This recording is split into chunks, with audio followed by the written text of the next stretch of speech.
Hi friends, ഇന്ന് നിങ്ങളുടെ മുമ്പിലേക്ക് വന്നിരിക്കുന്നത് ചെറിയ വീഡിയോ ആയിട്ടാണ്.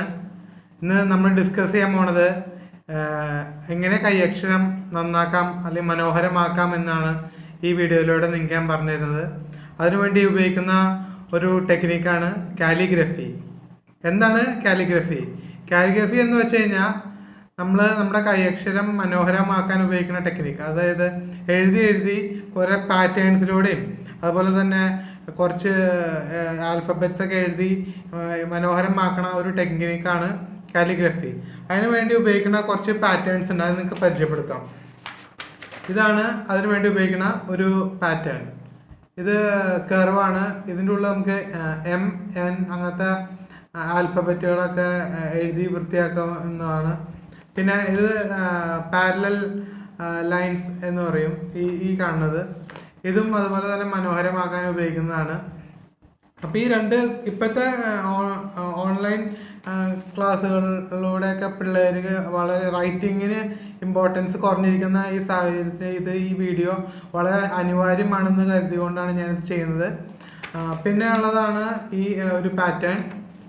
ഇത് നമുക്ക് നമ്മുടെ W അല്ലെങ്കിൽ V അങ്ങനത്തെ അക്ഷരങ്ങളും അതുപോലെ പല ലെറ്റേഴ്സും എഴുതി വൃത്തിയാക്കാൻ പറ്റുന്നൊരു പാറ്റേൺ ആണിത്.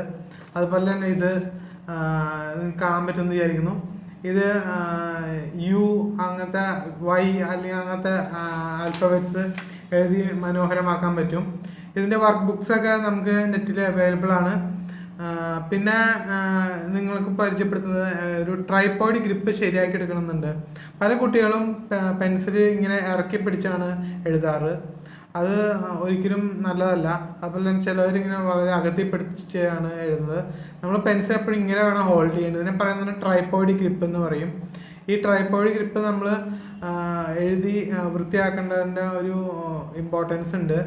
എന്നാൽ മാത്രമേ അതിൻ്റെ സ്പീഡ്, ആക്യുറസി അതൊക്കെ ഇമ്പ്രൂവ് ചെയ്യാൻ പറ്റുള്ളൂ. പിന്നെ ചിലർ ചോദിക്കാറുണ്ട്, കഴിഞ്ഞ വീഡിയോയിൽ ചോദിച്ചിരുന്നു, ഈ ഹാൻഡ് റൈറ്റിംഗ് മോശമാവണത് എന്തുകൊണ്ടാണ്? നമ്മൾ എഴുതി പ്രാക്ടീസ് കുറയണതനുസരിച്ച് നമ്മുടെ ഹാൻഡ് റൈറ്റിംഗ് വളരെ മോശമാവാൻ സാധ്യതയുണ്ട്. അപ്പോൾ കുട്ടികൾ ഒരിക്കലും എഴുതാണ്ടിരിക്കരുത്, മടി പിടിക്കരുത്. ഓൺലൈൻ ക്ലാസ് ആണെന്ന് വിചാരിച്ച് നമ്മൾ മടി പിടിക്കരുത്. നമ്മൾ മനോഹരമാക്കാൻ നോക്കണം നമ്മുടെ ഹാൻഡ് റൈറ്റിംഗ്. നമ്മൾ എഴുതി തന്നെ പഠിക്കണം. കാരണം മിക്കവാറും ഇനിയും എക്സാംസ് ഒക്കെ റിട്ടേൺ ആയിരിക്കും വരണേ. അപ്പോൾ റിട്ടേൺ എക്സാമിന് സ്കോർ ചെയ്യണമെങ്കിൽ നമുക്ക് ഹാൻഡ് റൈറ്റിംഗ് വളരെ ഇമ്പോർട്ടൻ്റ് ആണ്. അപ്പോൾ ഈ പെൻസിലിനൊരു പ്രത്യേകതയുണ്ട്. ഇതൊരു ട്രയാങ്കിൾ പെൻസിലാണ്. ഇതിൻ്റെ 3 സൈഡ് ഉണ്ട്. ഇതിന് 1, അതുപോലെ 2, അതുപോലെ 3. ഇതിന് 3 സൈഡുള്ള ഒരു പെൻസിലാണ്. ഈ പെൻസിൽ വെച്ചാണ് നമ്മൾ ഹാൻഡ് റൈറ്റിംഗ് എഴുതി ഇമ്പ്രൂവ് ചെയ്യുന്നത്. അപ്പോൾ നമ്മളത് വളരെ കെയർഫുള്ളായിട്ട് ഇങ്ങനത്തെ പെൻസിൽ വാങ്ങിക്കാൻ കിട്ടും. ഇത് ഫാബർ കാസറ്റിൻ്റെ പെൻസിലാണ്. ഹാൻഡ് റൈറ്റിംഗ് പെൻസിൽ എന്ന് പറഞ്ഞാൽ, അല്ലെങ്കിൽ ട്രയാങ്കിൾ പെൻസിൽ എന്ന് പറഞ്ഞു കഴിഞ്ഞാൽ നമുക്കത് കടകളിൽ നിന്ന് വാങ്ങിക്കാൻ കിട്ടും. അപ്പോൾ ഇത്രയും ഇൻഫോർമേഷൻ നിങ്ങൾക്ക് ഇഷ്ടപ്പെട്ടു എന്ന് വിചാരിക്കണം. അപ്പോൾ ഇതിനു മുമ്പ് ഞാൻ റൈറ്റിംഗ്, അതായത് എഴുതാൻ ബുദ്ധിമുട്ടുള്ള പിള്ളേർക്കുള്ള വീഡിയോ അപ്ലോഡ് ചെയ്തിട്ടുണ്ടായിരുന്നു. അതിൻ്റെ ഡിസ്ക്രിപ്ഷനിൽ ഞാൻ അതിൻ്റെ ലിങ്ക് ഇടാം. അപ്പം നിങ്ങളത് ജസ്റ്റ് ഒന്ന് വാച്ച് ചെയ്യുക. ഈ യൂട്യൂബ് ചാനൽ ഇതുവരെ സബ്സ്ക്രൈബ് ചെയ്യാത്തവർ സബ്സ്ക്രൈബ് ചെയ്യുക. ഈ ഇൻഫോർമേഷൻ ഇഷ്ടപ്പെട്ട് കഴിഞ്ഞാൽ ലൈക്ക് ചെയ്യുക, അതുപോലെ തന്നെ ഷെയർ ചെയ്യുക.